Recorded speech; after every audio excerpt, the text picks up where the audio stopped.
Hi, my growing young buddies. So, once again, you are back with your Grammar Buddy Mini, and we are at your favorite learning platform. What's that? Yes, that's Learn Forward. And we are here with your book, The Grammar Hub by Feathercap. What are we going to learn today? I hope you are enjoying learning grammar with me. Yes, very nice. So, we'll be starting chapter 16 of your book today that talks about prepositions. By now, you know what are prepositions. So, can you give me some examples? Perfect. In, on, under. Anything else? Okay, with, by. That's great. Yes, of course. In front of and behind, near. All these are prepositions. So, let's see what new today. They are imperative sentences. What are imperative sentences? We already know. Imperative sentences are the request. They make request. They give suggestion to somebody. They ought. It's not like suggestion is you should go. No. We say do it. Right? So it's more like a command and order, and it may be a request also. Right? So how do you write these sentences? One more thing to remember is in imperative sentences, the subject is never mentioned and it is always you. It is implied because whenever we give a command to somebody, that means we are always talking to the person in front to whom we are talking, and that is always the second person, the person spoken to. So in imperative sentences, the subject you is not mentioned, but it is always implied. And when you have to say an imperative sentence in negative, that means you are asking somebody not to do, you are advising somebody not to do an action. That sentence begins with don't. Right? Otherwise, it begins with the sentence like call me now. Or if you are requesting, you say please, please give me some food. But to whom are we talking? We are not mentioning that subject here. So whom am I saying call me now? I am saying you to call me now. You call me now. So it will be you, which is not written. Please remember this. And please give me some food. Again, to the person I am speaking, I am requesting that person. That means I am talking to you. So these are not mentioned. And if you want to say somebody not to do anything, a particular action, so how do you say? Don't run across the road. So this is my advice. If children are shouting in the gallery, in the corridor, I'll say, don't shout here. It's a command. Right? So when we are asking not to do something, we start with don't. And if I just want to give a command to do, I'll say run across the road. Will somebody say like that? It's wrong. And then shout here. Should we? Except in the fields. Yes. So I'll say shout here, run across the road. Just don't is added to stop somebody from doing. Right? Now, these usually do not have the subject, I have already told you. Coming to the next is exclamatory sentences. These are the certain feelings that come out because of some extreme feelings, some extreme emotions are attached there, right? So exclamatory sentences, they express a stronger emotion than the ones that are shown by the other sentences. They may be imperative or statements. Like, I'm so happy to go with you. So it's not a simple way we'll be saying. It will be out of excitement when you say, so how do you say? I'm so excited to go with you. That shows your excitement. And if you simply say, I'm so happy to go with you, that doesn't show your exclamation, your sudden feeling, the intensity of your feeling.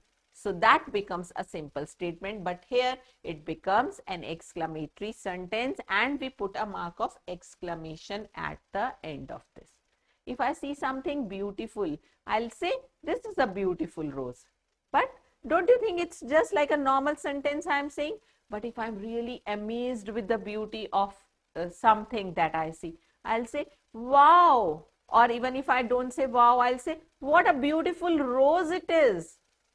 So that is again a sudden feeling that has come out in the form of words. That becomes an exclamatory sentence. So I say, what a beautiful place, what a beautiful rose. Right? Again, we are putting a mark of exclamation. Now, what you see here is some of the exclamatory sentences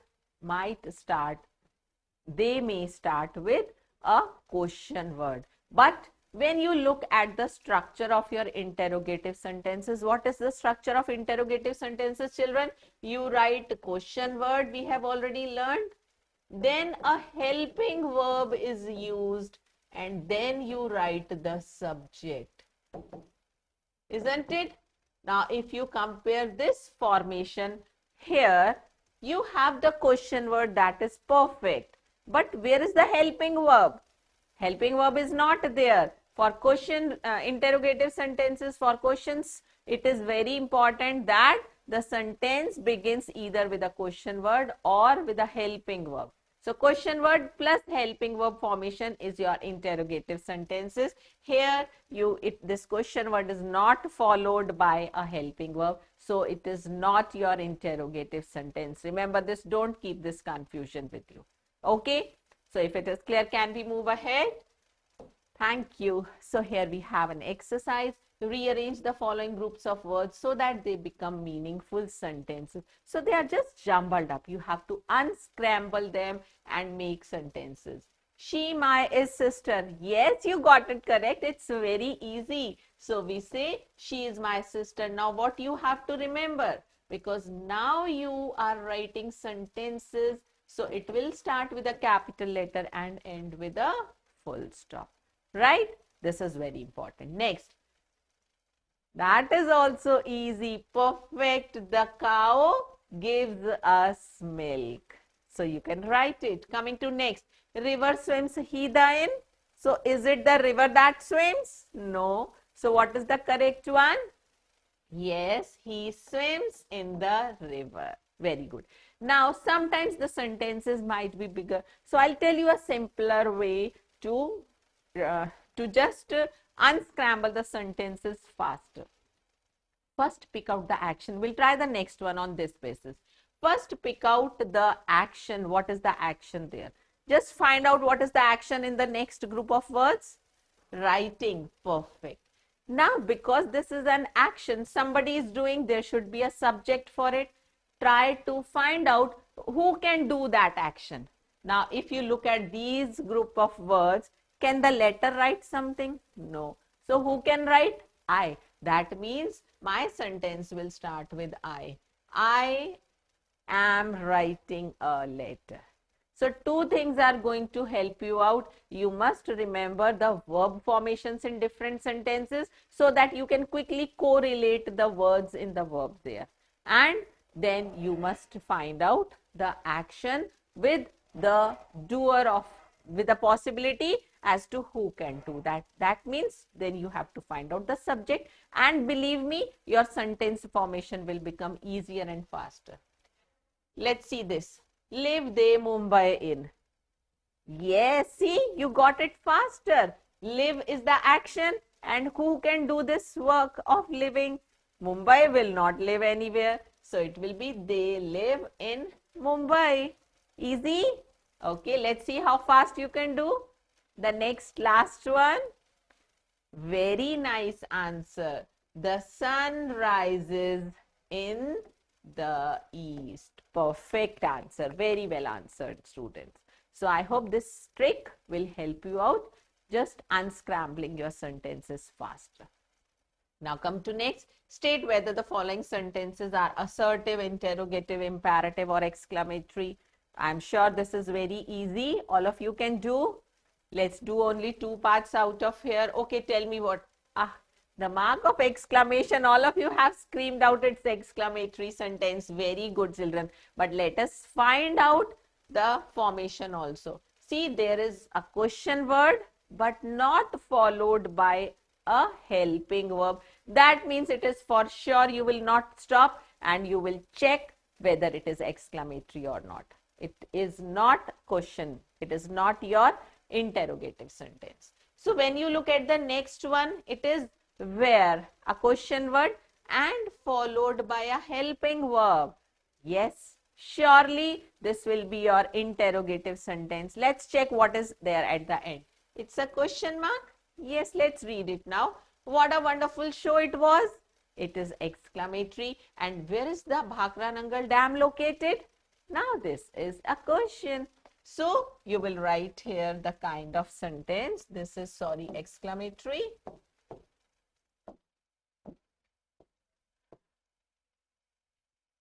And the next one is interrogative.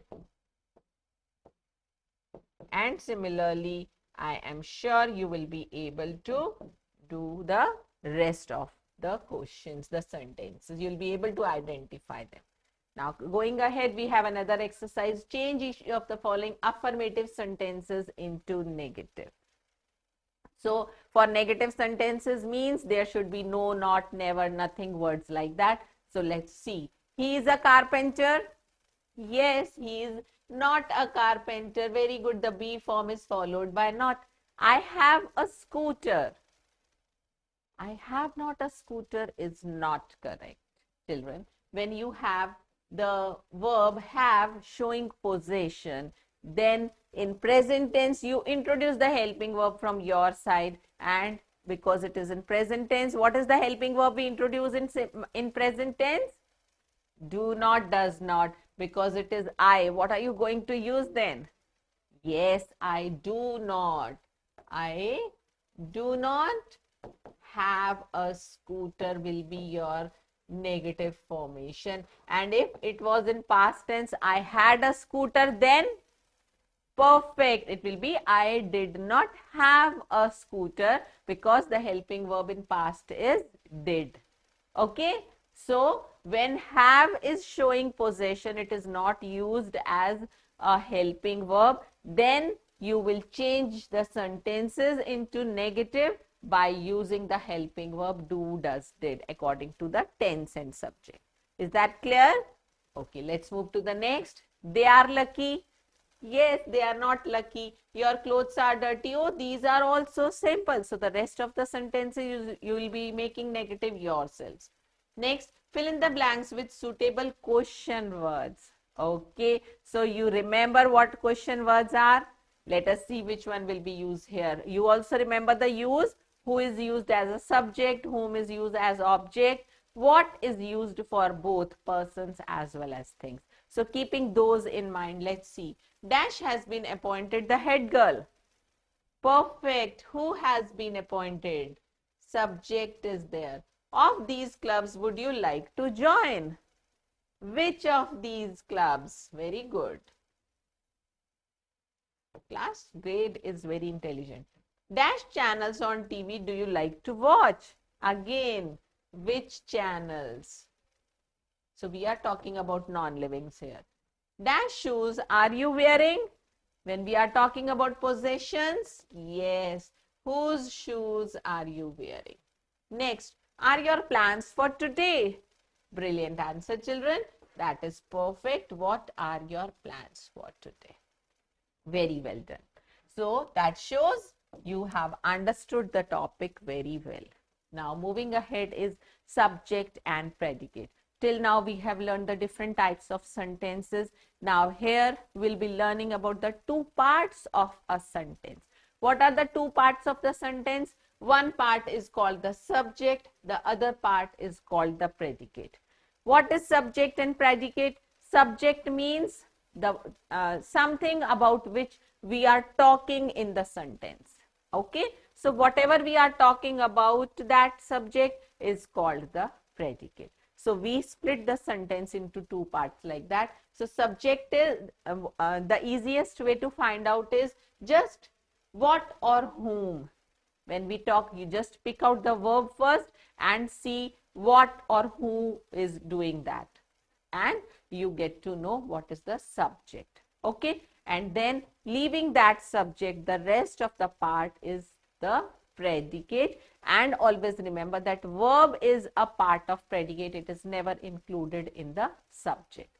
So the best way is pick out the verb, see who is doing that action with which that verb is associated. It becomes your subject and the rest of the part is predicate. The predicate contains the action that happens with regard to subject. Coming to next, what are the questions I have just told you?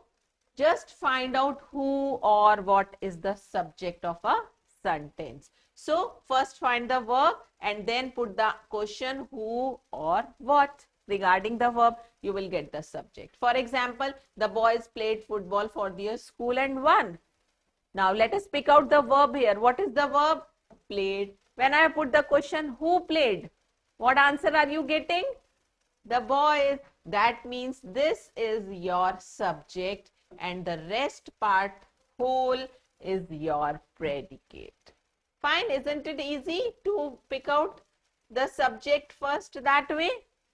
Yes. So what you have to remember is the subject of a sentence, yes, it is not the number of words that marks the difference. Sometimes the subject might have more words compared to the predicate. The boy who is standing there is wise, is short, is tall. So see, what am I talking about in the sentence? The boy who is standing there. So this much is the subject. And what I am telling about him is tall, is wise, is short, right? Is my friend. So they are fewer words, but still we will focus on what we are talking about and what we are talking about that subject, right? So the number of words will not make the difference, please. And one more thing that you have to remember is predicate always carries verb. Verb is never included in subject, children. The third thing to remember is in imperative sentences, the subject is never mentioned. You is the subject there, which is always implied but never. It's neither spoken nor written anywhere. Okay, so these 3 points very important you have to remember regarding subject and predicate. So let's do an exercise here. Match the subjects with their predicates to make complete sentences. So here we have the list of subjects. Here we have the predicates. Let's combine them. The tiger is a stripped animal. You all are very wise. The silver tray. Okay, yes, perfect. Was a gift from her grandmother. Old houses are often made of stone. Okay. The children, playing is the only thing it can go. Were playing hide and seek. Next is Mercury. Yes, we are talking about the planet, not the metal, right? So Mercury is the planet closest to the sun. Next is kangaroos. What do you know about kangaroos? They are found mostly in Australia. So that gives you the last predicate. So this is how we match the subjects to their predicates. Now circle the subject and underline the predicate in each of the following sentences. The smiley king waved to all his subjects. Will be using the trick I have told you. Let's first pick out the verb. What is the verb here? Waved. Now see who is doing this action. That will be your subject. Yes, the smiling king is your subject. You have to circle the subject and underline the predicate. So rest of the part is your predicate. The naughty boy was made to stand outside the classroom. So what are we talking about? The naughty boy. This is your subject. Very good. And the rest part of the sentence is predicate. Okay, let us see. 3 little children presented a play. Pretty flowers in the garden were swinging. My friend Millie goes. The king's officers collect. Okay, tell me about the third one. Rest you'll do yourself. 3 little children presented a play on the annual day. Yes, we are talking about 3 little children. Very good. And the next one also, please. Pretty flowers in the garden. This whole is your subject, children. If we talk about the action swing, who is doing that action or what was the swing? This is pretty flowers in the garden is just the expansion of subject. So this whole will be your subject and just two words in your predicate. So with this, I just wanted to show you that subject can have more words than compared to the predicate. So do the rest two parts yourself as a practice. Let's move to the concluding part, what we have learned in the session on sentences till now. What is a sentence? First of all, it is a group of words that makes a complete sense, right? So going with the kinds of sentences, declarative sentence is also called an assertive sentence, and they just state something. If they say something positive, they are affirmative sentences. If they negate something, they are called negative sentences. So they say no, they carry no, not, never, nothing, words like that in which you find negation, right?